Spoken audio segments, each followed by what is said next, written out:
আসসালামু আলাইকুম। আমার প্রাণপ্রিয় ছাত্রছাত্রীরা, তোমরা কেমন আছো? আশা করছি সৃষ্টিকর্তার কৃপায় তোমরা সবাই ভালো আছো। আমি আলহামদুলিল্লাহ ভালো আছি। আমি মোহাম্মদ শরাফুদ্দিন, সহকারী অধ্যাপক, হিসাব বিজ্ঞান বিভাগ, মোহাম্মদপুর কেন্দ্রীয় college, Dhaka.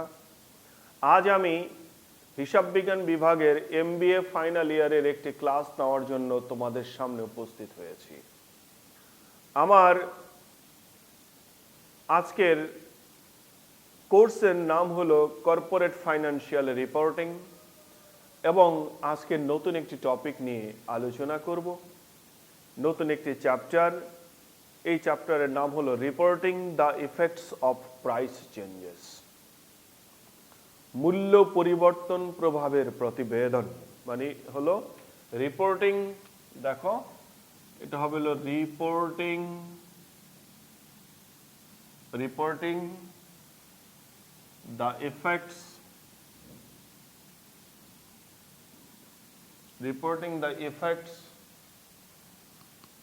effect of price change,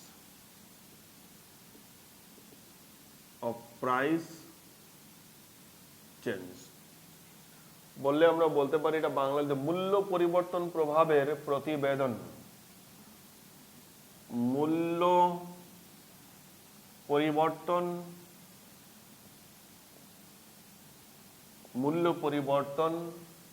প্রভাবের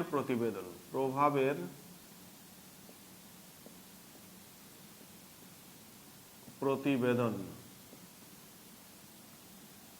মূল্য পরিবর্তন প্রভাবের প্রতিবেদন অত্যন্ত গুরুত্বপূর্ণ একটি টপিক হলো এই প্রাইস চেঞ্জ বা মূল্য পরিবর্তন। দেখো, এই মহাবিশ্বের সৃষ্টির আদিকাল থেকে মানুষ যখন গুহায় বসবাস করত, তখন তারা তাদের জীবন জীবিকার প্রয়োজনে পশু পাখি, ফলমূল এগুলা সংগ্রহ করত, পশু পাখি শিকার করত, এগুলো নিজেদের প্রয়োজনে তারা করত, জীবন জীবিকার প্রয়োজনে, এবং তার হিসাব রাখতো তারা দেয়ালে দাগ কেটে, লতা পাতায় গিট দিয়ে, এইভাবে তারা হিসাব নিকাশ তারা এটাকে রাখত। কালের বিবর্তনে একটা সময় বিনিময় প্রথা শুরু হলো। বিনিময় প্রথার মাধ্যমে দেখা গেছে যে যার কাছে যেই দ্রব্যটা রয়েছে, ওর বাইরে যদি তার অন্য কোনো দ্রব্যের প্রয়োজন অনুভূত হয়, তখন সংশ্লিষ্ট ব্যক্তি যার কাছে ওই টার্গেট প্রোডাক্টটা রয়েছে, তার কাছ থেকে তার অধীনে থাকা প্রোডাক্টের এক্সচেঞ্জ করে তারা তাদের প্রয়োজনীয় পণ্য সংগ্রহ করত। এভাবে বিনিময় যুগ থেকে আমাদের ব্যবসা বাণিজ্যের বা একটা কমার্সের, বিজনেসের একটা সৃষ্টি তখন থেকে হয়েছিল। এরপরে বিনিময় যুগের পর মুদ্রা যুগ শুরু হলো। এই মুদ্রা যুগে তখন মানুষ আর পণ্য বিনিময় করত না, মুদ্রার বিনিময়ে পণ্য হস্তান্তর করত। তখন পণ্য দ্রব্যের একটি মূল্য নির্ধারণ করা হতো। মূলত সেই সময়ে প্রোডাক্টের যে মূল্য ছিল, এখন কিন্তু প্রোডাক্টের সেই মূল্য বিদ্যমান নেই। আমরা ক্লাস 3, 4, 5-এ যখন পড়েছি, তখন সমাজ বইয়ের মধ্যে পড়েছিলাম শায়েস্তা খাঁর আমলে টাকায় 8 মণ চাল পাওয়া যেত। তার মানে 1 টাকায় পাওয়া যেত 8 মণ চাল। কিন্তু বর্তমানে যদি আমি 8 মণ চাল কিনতে যাই, তাহলে কিন্তু 1 টাকায় আমরা কিনতে পারবো না। ওই 8 মণ চালের জন্য আমাদেরকে অনেক বেশি টাকা পরিশোধ করতে হবে।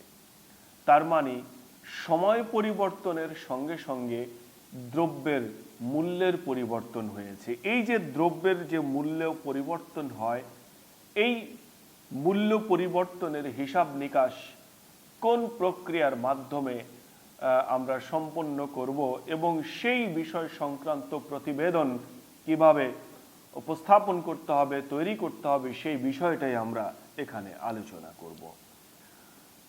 তো আমরা বলতে পারি মূল্য স্তরের পরিবর্তন সাধারণত দুটি ভাবে হয়ে থাকে। একটিকে বলবো মুদ্রাস্ফীতি, আর একটাকে বলবো মুদ্রা সংকোচন। দেখো এই মূল্য স্তরের পরিবর্তনটা দুই ভাবে হয়। একটাকে আমরা বলবো মুদ্রাস্ফীতি, মুদ্রাস্ফীতি,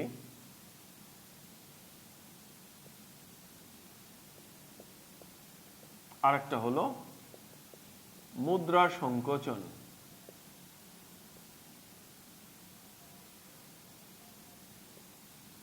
মুদ্রা সংকোচন যে আমাদের মূল্য পরিবর্তনটা দুই ভাবে হয়, একটা মুদ্রাস্ফীতি, একটা মুদ্রা সংকোচন।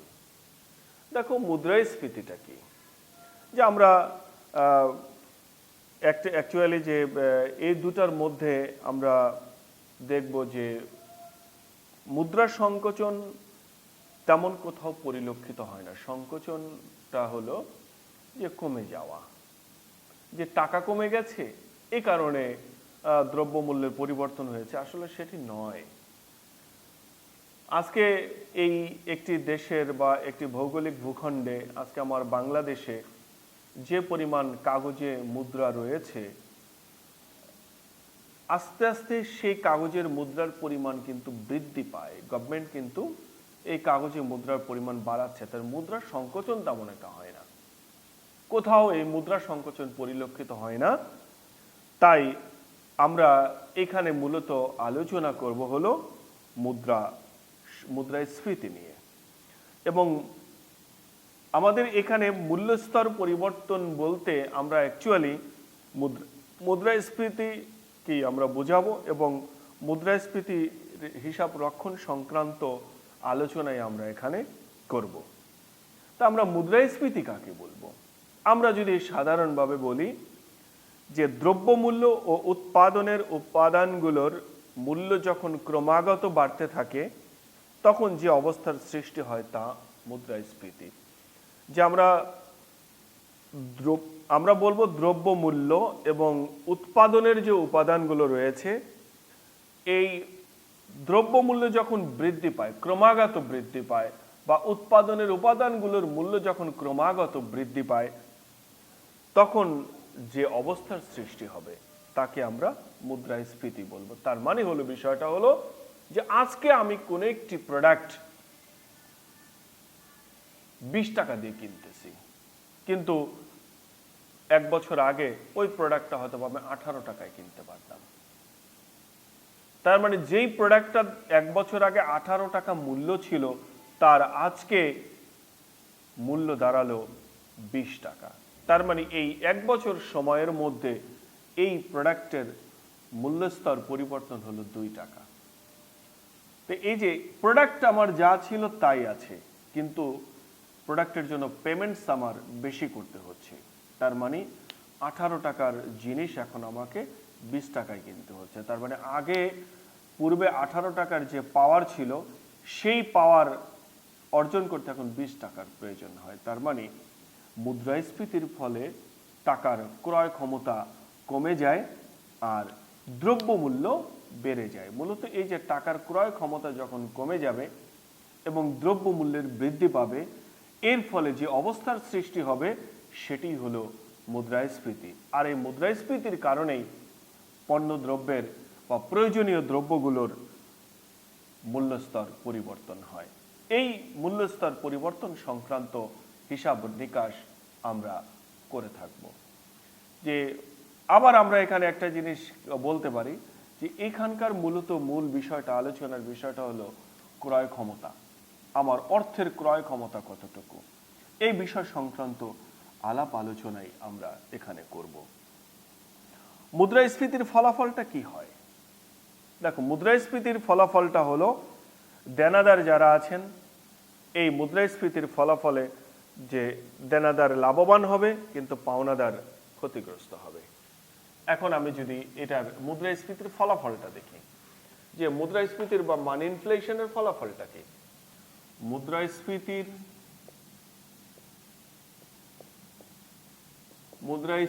ফলাফল,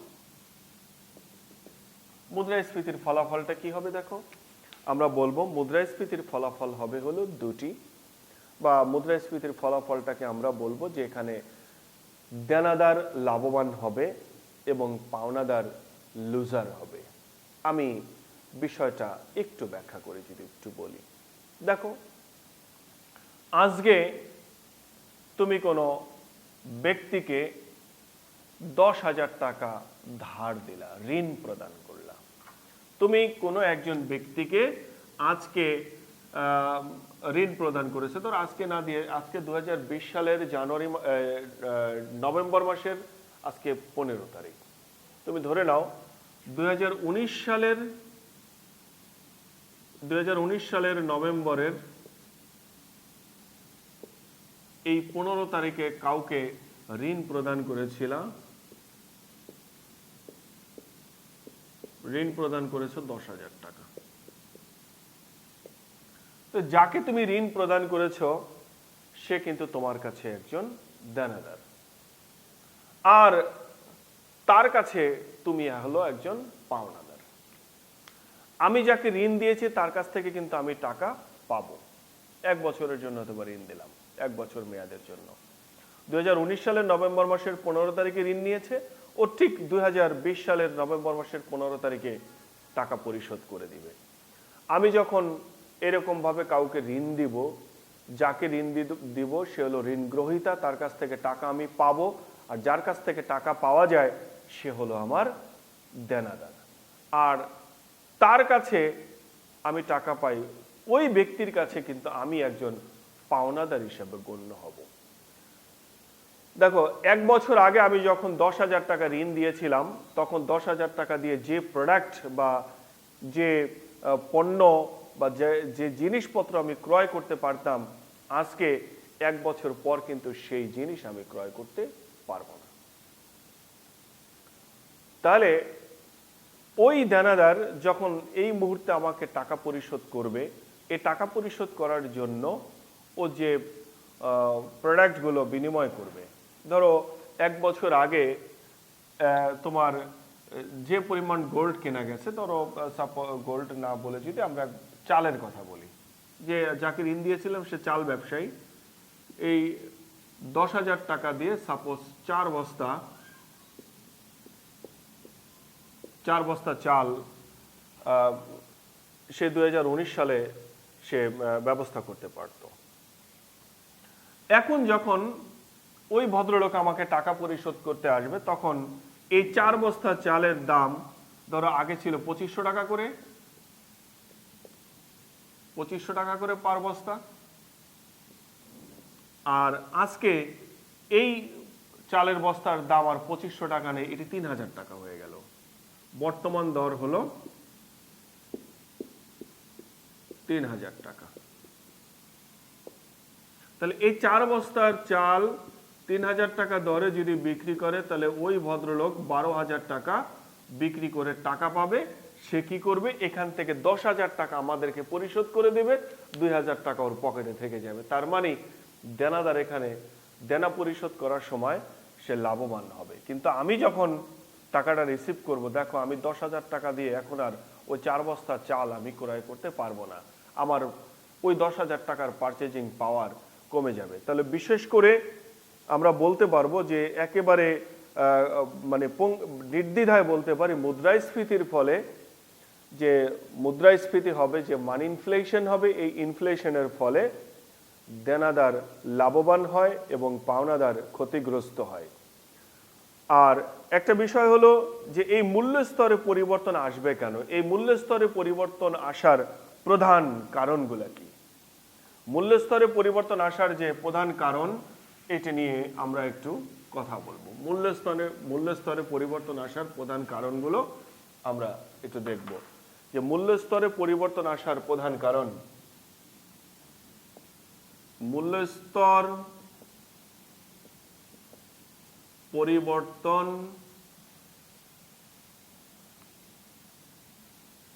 আসার প্রধান কারণ। দেখো মূল্য স্তরে পরিবর্তন আসার প্রধান কারণগুলো কি কি? অর্থের চাহিদা ও যোগানের তারতম্য, এটার মূল কারণটা হলো, দেখো আমি একে একে কারণগুলো যদি একটু দেখি, প্রথম এবং প্রধান কারণ হলো অর্থের চাহিদা ও যোগানের তারতম্য। অর্থের চাহিদা ও যোগানের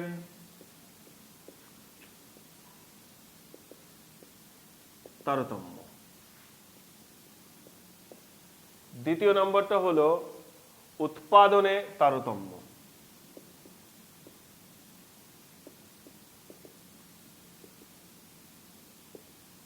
তিন নম্বর কারণটা হলো ঘাটতি ব্যয়।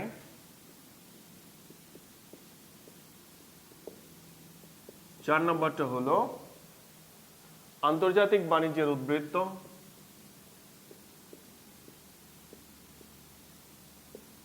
আন্তর্জাতিক বাণিজ্যের উদ্বৃত্ত। পঞ্চম নম্বরটা হলো মাত্রাতিরিক্ত ঋণদান। মাত্রাতিরিক্ত ঋণদান। এই যে মূল্যস্তরে পরিবর্তন আসার প্রধান কারণ হলো অর্থের চাহিদা ও যোগানের তারতম্য। যে আমার এই মুহূর্তে অর্থের চাহিদা কত, ধরো আমার অর্থের চাহিদা আছে 2000 টাকা, কিন্তু আমি পেলাম 2500 টাকা।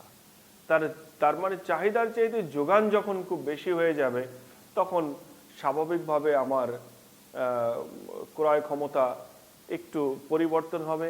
আমি এলোমেলোভাবে হয়তো বা টাকাগুলো খরচ করব, যে কারণে অনেক সময় প্রোডাক্টের মূল্য স্তরে পরিবর্তন আসবে। এটা হলো প্রধান কারণ যে আমার মানি ডিমান্ড কি আছে আর মানি সাপ্লাই কি আছে। এই ডিমান্ড এবং সাপ্লাইয়ের মধ্যে যে পার্থক্য আসবে তার কারণে এই মূল্য স্তরে পরিবর্তন আসে। সেকেন্ড ওয়ান, উৎপাদনে তারতম্য।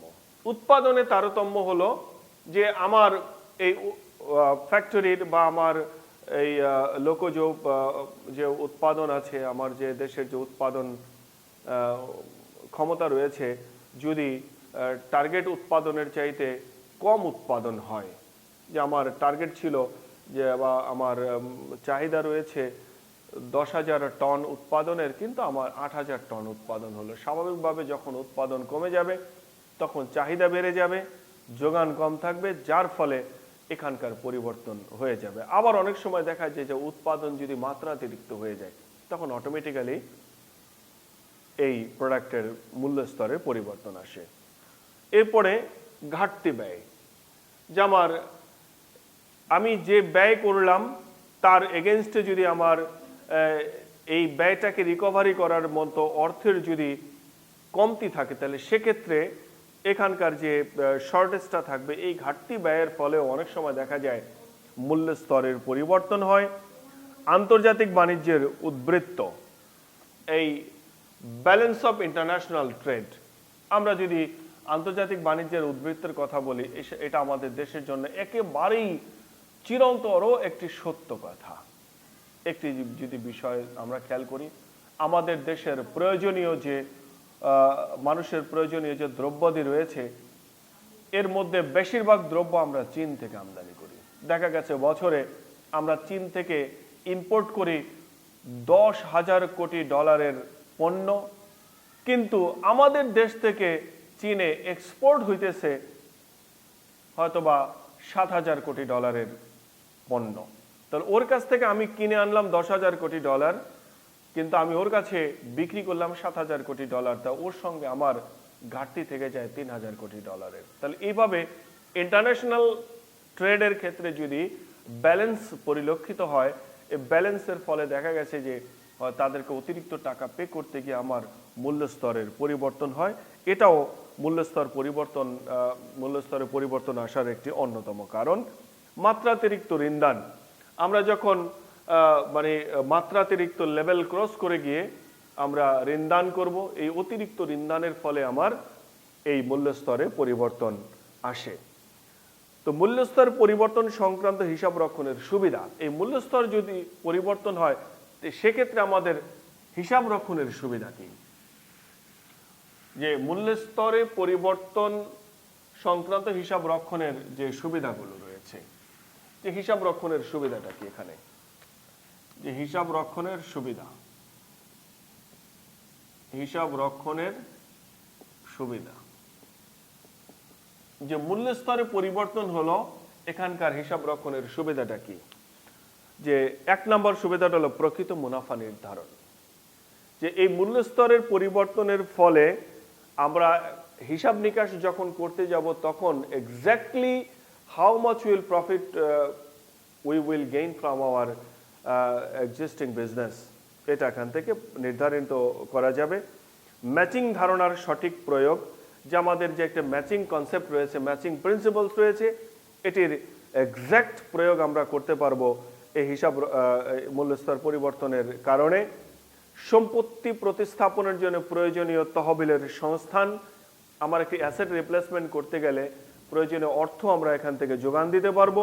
প্রকৃত মূলধনের সংরক্ষণ, যে আমার এক্স্যাক্টলি নিট ক্যাপিটাল কতটুকু প্রয়োজন হবে সেটা আমরা এখান থেকে রিটেইন করতে পারবো।